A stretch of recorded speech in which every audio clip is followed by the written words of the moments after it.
Hi. Good afternoon, everybody. Okay, so today, President Biden will celebrate the 33rd anniversary of the Americans with Disability Act and the 50th anniversary of the Rehabilitation Act. President Biden fought for the passage of both bills when he was senator because he believed then, just as he believes now, that the federal government owes dignity and respect to every American, especially those with disabilities. Soon on the South Lawn, the president will be joined by Americans with disabilities and their families, members of Congress, and advocates, and he'll be introduced by Selma Blair, a woman who is challenging stereotypes about what people with disabilities can do. Today, as we celebrate these landmark laws, the Biden-Harris administration remains committed to moving America closer to the promise of equal opportunity for everyone. And later this afternoon, the president will convene his cabinet to get an update on the progress we're making on pressing priorities for the country, including implementing the historic legislation he has signed into law, balancing the promise and peril of artificial intelligence, and taking action on gun violence.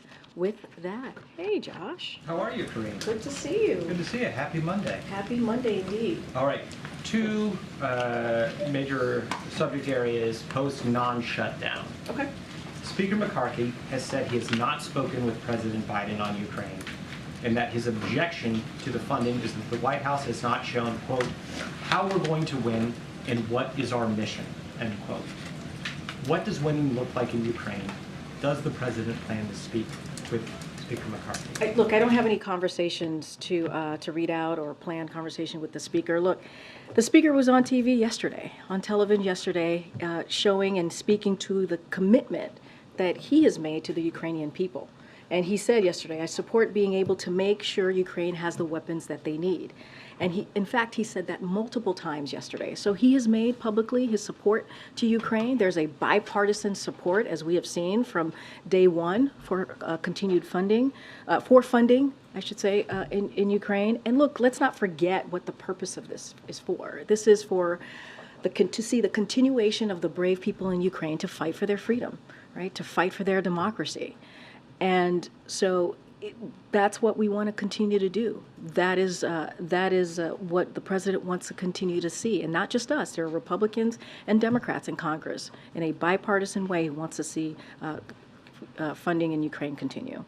And then secondly, in light of the CR, has President Biden or anyone in the administration been in touch with our allies about Ukraine? Are they having to address concerns? So look, we have been in touch with some of our allies and partners, certainly about Ukraine, and that is something that we have done for some time now, over the past 17, 18 months. And so that's going to continue. The president, as you know, was able to bring more than 50 countries together to show their support for Ukraine. That's our partners and allies. You saw what he was able to do with the NATO alliance. They are the strongest that alliance is the strongest that it's ever been. And so that commitment is going to continue.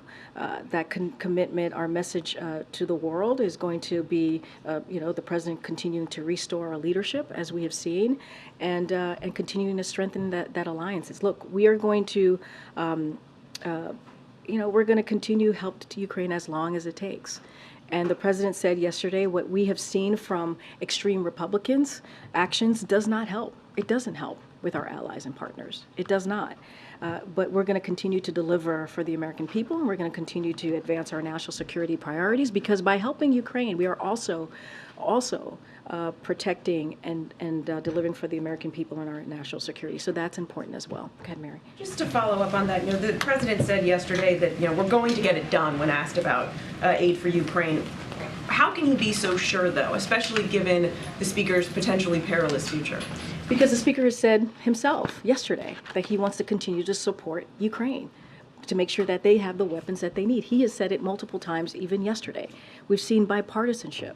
on this issue, to continuing the funding for Ukraine. This is, the president said it. The Speaker and the overwhelming majority of the Congress have steadfastly supported Ukraine. So there is a bipartisan support for this from the beginning. It's going to continue. We have heard from Republicans and Democrats in Congress, and that's what we expect. And on the Speaker's future, does the president think that Democrats should bail out Kevin McCarthy if it comes to that? Should Democrats help him stay in that role? So the president was asked this question yesterday by one of your colleagues, and he said he doesn't have a vote, right? That's something for House Republicans to figure out. What the president's going to continue to do is deliver for the American people. While they are clearly showing chaos and not able to do that, deliver for the American people, he's going to focus on growing the economy. He's going to focus on growing the middle class. And as it relates to anybody else, the Democrats, that's their decision to make. That's for Democratic leadership and House Democrats themselves to figure that out. Actually, the president doesn't have a vote here, but surely this is something that the White House is discussing with leadership on the Hill. Absolutely, that is not something we are There's not. no conversation between. That is something we do not get involved when it comes to leadership conversation. That is something for House Democrats, House Republicans in this particular instant to figure out. And can you just clarify one more thing, because we've heard Matt Gaetz and others put a lot of attention on this. What exactly did the president mean yesterday when he was asked if he could trust the Speaker on the next deal, and he said, we just made one about Ukraine? We just heard Matt Gaetz again on the floor insisting there's been some secret deal made between the president and the Speaker. Well, I'll leave here. Matt Gaetz to speak for himself and what he meant on whatever he just said right now. I hadn't had a chance to listen to the congressman because I was getting ready to come out here. Look, I mean, just on trust more broadly, I know we've been asked that question. Look, it's not about trust. It's about Congress doing their basic duty is to keep the government open. That's what this was about. When it relates to what the president said, I'm certainly not going to go beyond what he said.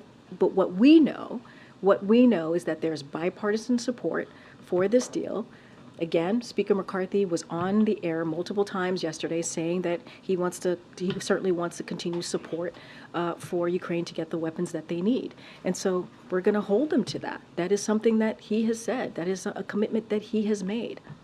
When the president said we just made a deal about Ukraine. What I'm saying is that there's been a bipartisan focus and agreement to continue the funding for Ukraine. That is what we're looking at. That is what we're speaking to, and that's what we're going to see.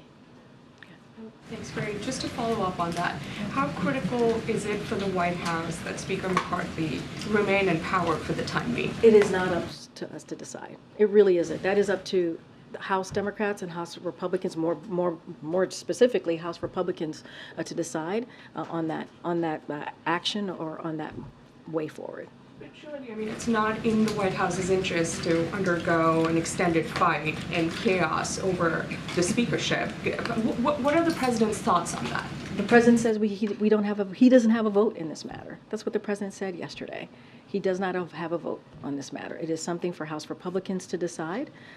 And look, you're right, there is chaos in House Republicans. I mean, what we saw this weekend should not have happened. It should not have happened. I mean, thank goodness that the government is open and that critical programs are now moving forward. But they should have never marched us to the brink that they did. And it is their basic duty to keep the government open. And so we're just not going to get involved. That is for House Republicans to decide. Question on Ukraine funding. Are you able to outline for us how much the U.S. has left in funding for Ukraine, both military and humanitarian, until a new funding bill was approved? So any specific questions on the funding that is left, I would have to refer you to the Department of Defense. They'll be more able to share what is the presidential drawdown authorities, what's left there. But look, it is enough for us to meet Ukraine's urgent battlefield needs for a bit longer, but we'll be maintaining our steady cadence of PDAs for sure. But it is not the long-term solution here. It is not the long-term solution. Can you confirm that the president is planning to call allies that funding for Ukraine will continue? I don't have any calls to preview for you at this time with allies or partners. Thank you, Karine. Congress was not able to pass the 12 bills to fund the government in the last 4 months since the president reached the broad spending deal with them on June 2nd. What gives the White House confidence that they'll be able to do that in the next 45 days? Because it's their, again, this is their basic duty is to keep the government open. We shouldn't have to wait 45 days.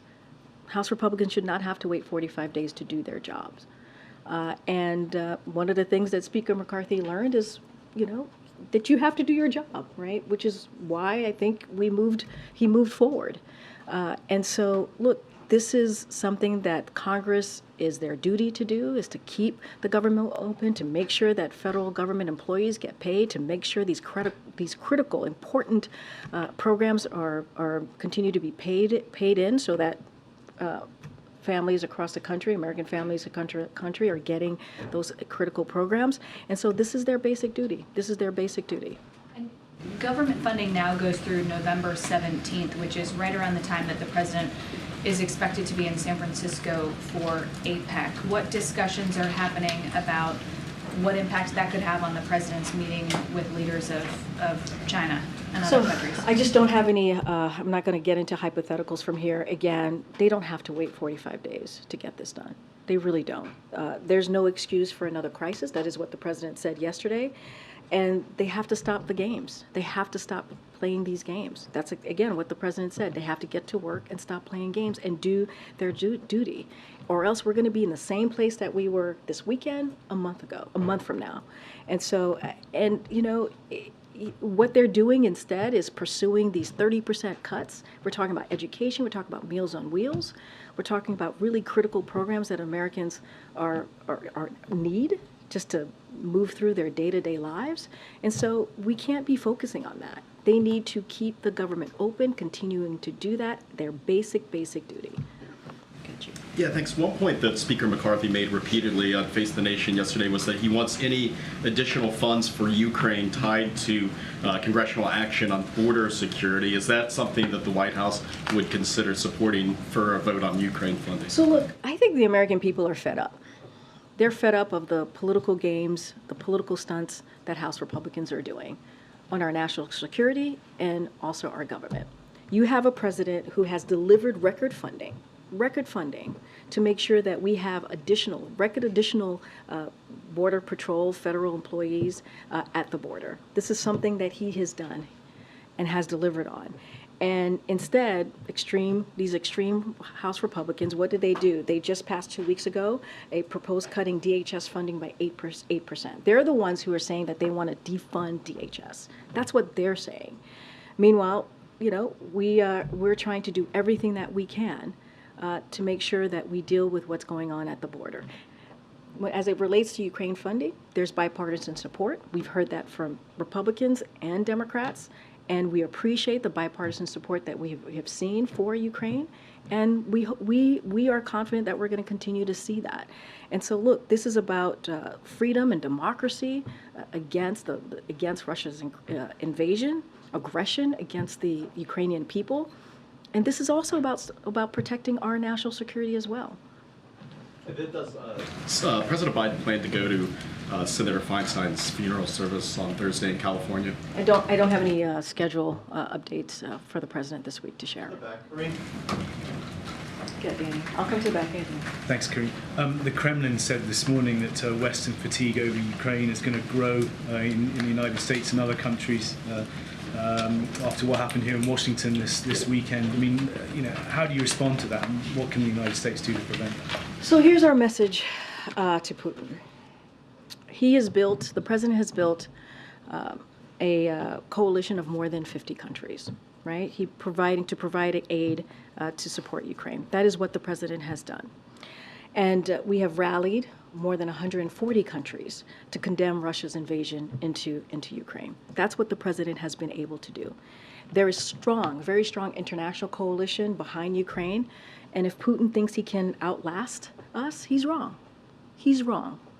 And so we will have another package of aid for Ukraine soon to signal our continued support for the brave people of Ukraine. And so that's our message. If he thinks he can outlast us, that is Mr. Putin, we believe he's wrong.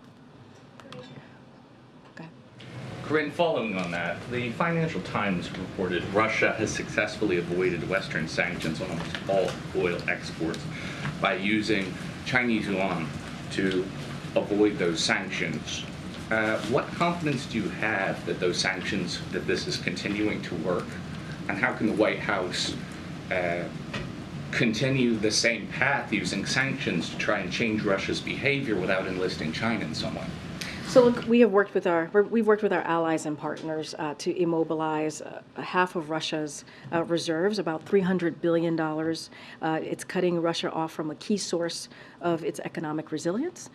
Last year, rather than its forecasted budget surplus, Russia suffered a budget deficit despite record oil and gas revenues. And that's what we saw last year. Now, this year, their fiscal situation has deteriorated even further. In just 6 months, the price cap on Russian oil has contributed to a significant decline in government oil revenue at a key junction in the war, down nearly 50% from a year prior. And as of June, the budget deficit for the first half of the year has reached 90% of the projected full year deficit. So we will continue to impose further pressure on Russia going forward, and that's going to be our focus. Following, it came out in the Wall Street Journal that Wang Yi is going to be visiting Washington, D.C. in the near term. Do you have anything for us on a potential Xi visit? I don't have anything further beyond what the president shared not too long ago about meeting with President Xi. Go ahead, April. Karine, digging in the weeds a little bit about talks about these appropriations, what is the construct of these meetings that the White House is having with Republicans, or Democrats and Republicans are working on these appropriations? So I have said for many weeks now that as House Republicans were leading us to the brink of a potential shutdown, that members here of the White House, we had our Office of Legislative Affairs, we had the OMB Director, Shalonda Young, I think she's spoken to this very recently, had regular conversations and have been in regular conversations with members in Congress. Don't have anything specific to share. I'm not going to go into private conversations, but we've also been very clear, like while we have had dialogue with members of Congress, this is something when it comes to keeping the government open, when it comes to, moving forward with this deal that the president made with Congress. A deal is a deal, as you've heard us say many times. It is up to them. It is for them. This is their basic job, is to keep the government open. So do you believe that there's a ramp up, or is it still the same in efforts to prevent kicking the can down the road again with another CR? But they shouldn't have to. They shouldn't have to wait 45 days, right, to deal with this. House Republicans could get this done. We should not have to wait 45 days. There's no excuse for another crisis here. This is what the president said yesterday. They got to do their jobs. We should not be looking towards 45 days from now and trying to figure out where we're going to be. This is something that they can take care of now. And lastly, you say chaos. Does this chaos that includes this motion to vacate, does that put a chink in all of the works to try to move towards getting a new budget solution? I mean, the chaos is clear. I mean, you all have reported it, what we're seeing with House Republicans. It's pure chaos. There's extreme group of people in the Republican conference that is putting forth these extreme pieces of legislation that is hurting, that would hurt American families. I just talked about the 30% that they want to cut in Meals on Wheels, education, you name it. Programs that are critical to Americans across the country. That's the chaos. That's what they're trying to head us down the road. And they almost shut down the government. And so it is, let's not forget, and I believe the director said this yesterday, like 200 Democrats, more than 200 Democrats voted to keep the government open. So we know where House Democrats are, right? We know that they want to do their jobs. It's the chaos that we're seeing from House Republicans that led us to this crisis, and we don't need this. So the motion to vacate has nothing. The motion to vacate has nothing to do with us. That is absolutely nothing to do with us. That is something for House Republicans to figure out, and we're going to let the leadership figure that piece out. Go ahead. Thank you. The White House has been clear, of course, that you don't want to negotiate further on further cuts after the deal in May. But first, does the president believe that the deficit is something that should be reduced? And would he be open to some kind of bipartisan commission looking at deficit reduction as part of the spending deal? What I can tell you for sure is that the president, everything that he has put forward, when you look at the policies, even the legislation that have become law, deals with lowering the deficit. Even that budget agreement that we saw back in June, May, June, that was agreed upon, bipartisan, that was voted by 2/3 of the House Republicans, that lowered the deficit by $1 trillion in over 10 years. So clearly this is a president that wants to focus on lowering the deficit. This is something that you hear him talk about almost every time he talks about the economy and where we are, growing the economy, growing the middle class. So obviously this is an issue that is important to the president. I'm going to move around. Go ahead. Governor Newsom has picked LaFranca Butler to fill California's open seat. What does the president think about that appointment, and has he called, or does he plan to call? Has the vice president also called? So I don't have any calls or conversations to read out. I can say that we respect the governor's certainly appointment, his decision. LaFranca Butler has spent her career fighting for the rights of women and working people, just by looking at certainly by her career, and she's herself succeeding a trailblazer by breaking more barriers. And so again, we respect the governor's appointment. I don't have anything to read out as far as calls, and I would probably should reach out to the vice president's office to see if she's made a call. Okay. Thanks, Karine. Last month on Ukraine funding, Jake Sullivan said that on September 20th that the $24 billion was needed for this quarter that we're in now, so that there wouldn't be a disruption. At what point does that disruption begin or happen? So look, the battlefield on the ground changes, right? And so I don't want to give a date. I'm hesitant to give a date because giving of the changing dynamics and what that looks like. As I mentioned, DOD certainly would have more information on the funding. So I'm certainly not going to go beyond what the National Security Advisor said here.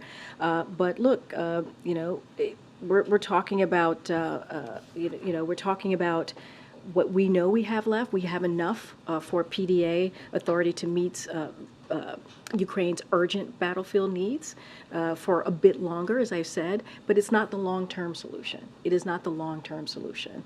So any specifics on the PDA and what's left, I certainly would refer you to the Department of Defense, but don't want to get into a date from here because of the changing dynamics of the battlefield.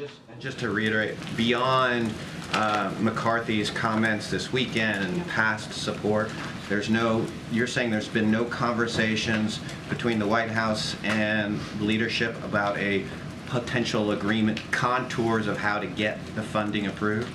What we're saying is there's obviously bipartisan support to continue the funding to Ukraine. We've heard that specifically from Speaker McCarthy just yesterday, multiple times saying that, and we've heard that from Democrats and Republicans in Congress. So that's what we want to see. We want to see the commitment. We want to see that that McCarthy keeps his commitment to the people of Ukraine. That he has said he wants to continue that funding to make sure that Ukraine get the weapons that they need, and that's what we want to see. Okay. Thanks, Karine. So staying with that topic, yesterday, when I asked the president about the prospect of future deals with Speaker McCarthy, he said, we just made one about Ukraine. But it sounds like you're saying they didn't just make one about Ukraine. What I'm saying is that we know that there's bipartisan support, right, for Ukraine funding. And that is what we're saying. We're saying that there's bipartisan support. There has been. We appreciate the bipartisan support that we've seen for Ukraine from the beginning, and we believe that's going to continue. And so that is what we see, and that's how we see this moving forward. Well, why would the president say that he made a deal if he didn't? I'm just saying that what we're seeing currently from Congress is that is that there has been, right? There has been overwhelming support. That is what the president said. A majority of Congress showing overwhelming support to continue that support for Ukraine, and that's what we're going to continue to. That's what we want to continue to see. Did the speaker provide some kind of back channel assurance that he would bring Ukraine I don't funding think up for a vote? Is that what he was referring to? No, I don't even think the speaker needs to do back channel. He himself said yesterday that I support being able to make sure Ukraine has the weapons that they need. He said that.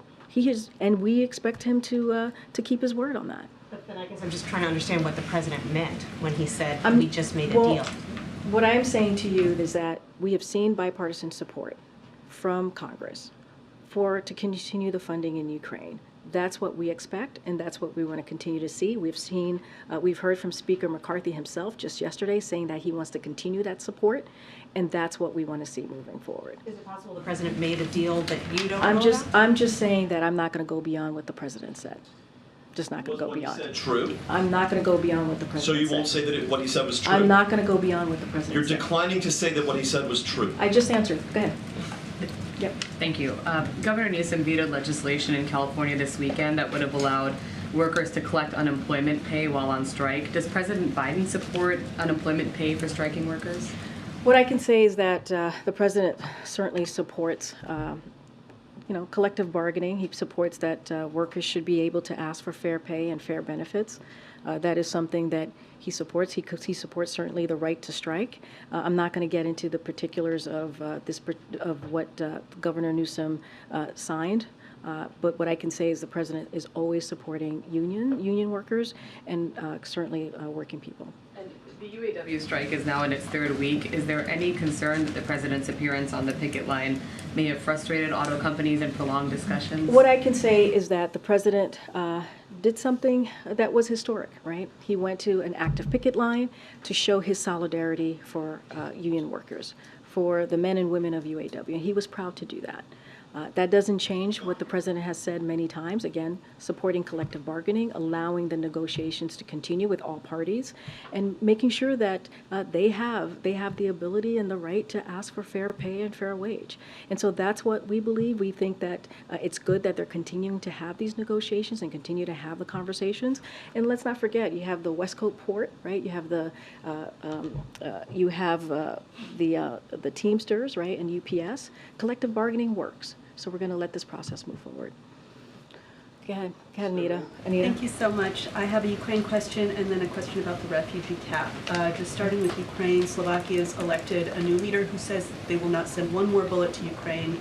They say that they have bigger problems in Ukraine. How does the White House see this splintering of NATO unity, and what is the administration going to do to bring NATO back together? So look, and I kind of answered this question in a different variation of the question, but the president has been able to bring together our allies and partners in a historic way to support Ukraine and the brave people of Ukraine as they're fighting, certainly towards to protect their democracy. That is something that the president's going to do. NATO alliance, it's the strongest that it's ever been because of what this president's leadership has been. We're going to continue to certainly have those conversations with our partners and allies.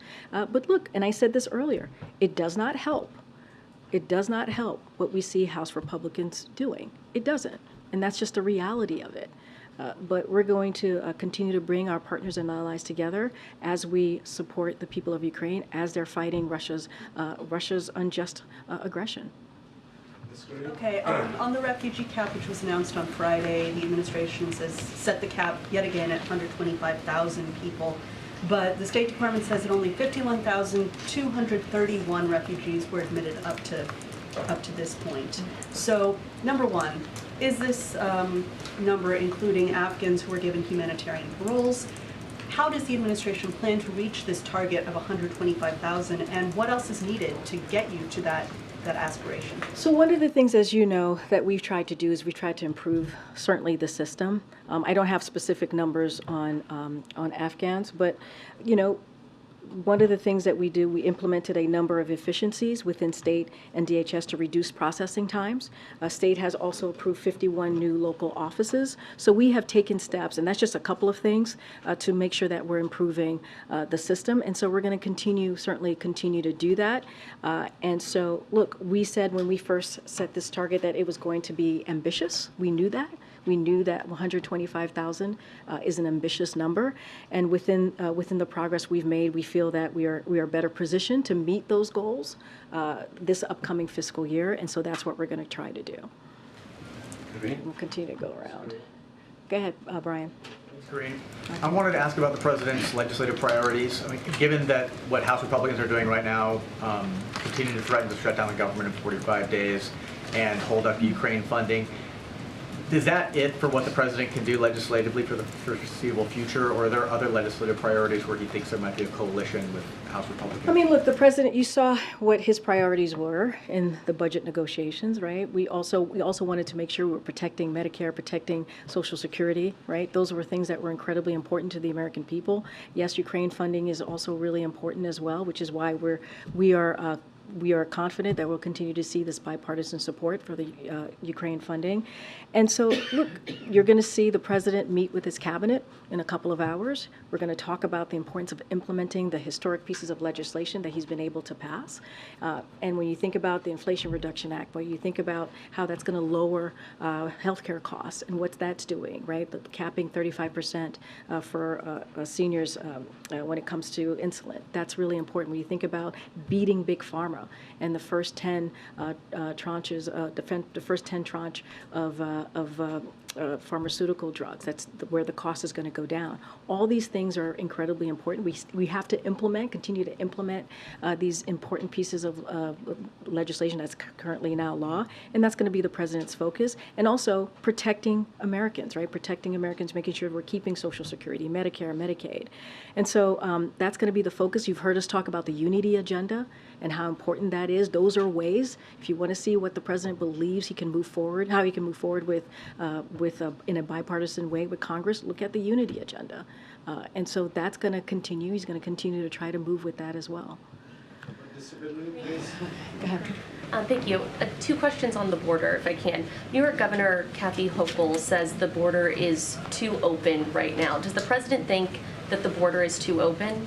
So here's what I will say. The president, on his own, without the help of Republicans in Congress, let's not forget, he put forward a comprehensive piece of legislation to deal with immigration reform. Remember, this immigration system has been broken for decades, and it's been 3 years. That's been almost 3 years since he put forth that piece of legislation. And there are 3 things that he has moved forward in when it comes to his plan and looking at the border. There's enforcement, and so we've deployed additional troops and federal agents to the border and removed or returned more than 250,000 individuals since May 12th alone. That's what we've been able to do without the help of Republicans. And deterrence, we've had the largest expansion, certainly, of a pathway is in decades. And we've made clear that attempting to cross the border unlawfully will result in prompt removal, a 5-year ban on reentry, and potential criminal prosecution. And let's not forget the diplomacy that we have done with the region, including Mexico, to deal with this issue, because this is a regional issue that we're seeing as it relates to unlawful migration. So when the president looks at what's happening at the border, he sees a border that is effectively closed. What I'm saying is that the president, without the help of Republicans, is doing everything that he can to deal with the border. That's what he's been able to do, while Republicans try to push forth a CR to take away the federal agents that we see at the border. That's what he's trying to do. They're trying to politicize it and make it worse. That's what Republicans are trying to do, and turn it into a political stunt. The president is actually dealing with the issue that's in front of him by getting record funding, 25,000 federal agents at the border. That is something that this president has been able to do. I'm going to move around. Okay, Karen. A couple on COVID. Does the administration have any regrets about the rollout of this new COVID vaccine, given the reports of insurance snags and some supply issues with getting this vaccine out? So look, this is something that we're certainly aware of and want to make sure that the system works for everybody. And that is something that you can just look at what we've done the last 3 years on this issue, right? Making sure that we make sure that every American across the country who wants a vaccine will get it. So certainly we are aware of what consumers have experienced, these unexpected issues of point of service. And so HHS is going to work with insurance, they're going to work at the issues that we're currently seeing to resolve this quickly. And so this is certainly a top priority for this administration as it relates to a comprehensive vaccination program. This has been a priority since day one of this administration. And are you worried that if people are frustrated not being able to get their shots now, they might give up, and that could lead to a worsening situation in the fall and winter? And then just to follow up on the president's involvement in messaging. Look, I'm not going to get too much into like the hypotheticals here. We're going to quickly, HHS is dealing with this issue. Certainly we're aware of it, and we're going to quickly address this. They're going to quickly address it. And so, we want to make sure that folks who want to get a vaccine get it. And so HHS is on it. You talked about why the president didn't do his shot on camera like we saw him do in previous rounds, and you talked about the messaging campaign the administration would do with this new shot. Why hasn't he done anything to promote this and encourage people to get their shots, and will we see him do that in the near future? So I don't have anything to lay out on what else the president's going to do as it relates to the new boosters for COVID. What I can say is there are secretaries or an administrative official across the federal government here for the White House that are indeed very much involved in making sure that they get the word out there. Right? We saw just the other day, we saw the second gentleman get involved and show how his process of getting his shot, and we'll see that from others across the administration. Look, we are in a different time and a different place with COVID. Clearly, we're all sitting here. Most of us are assuming many of us have gotten our COVID shots. And so that is important to also note that we are in a different place, and we are in a different place because of what this president has been able to do, because he took a comprehensive approach, because he wanted to make sure that that Americans across the country were able to have to get this COVID vaccine, and not just that, other treatments to deal with COVID. So you've seen his commitment to this, and we see how it looks like now that we're coming out of this pandemic. Just don't have anything to share on his further involvement with the president on this. Thank you, Karine. Would President Biden ever try to get out of a meeting by pulling a fire alarm? Are you talking about something specifically?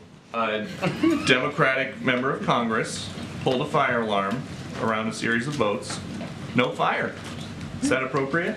What I can tell you is I've not spoken to the president about this. And so just not going to comment. I would leave it up to, I know there's a House process moving forward right now. I'll leave it to the House. Okay.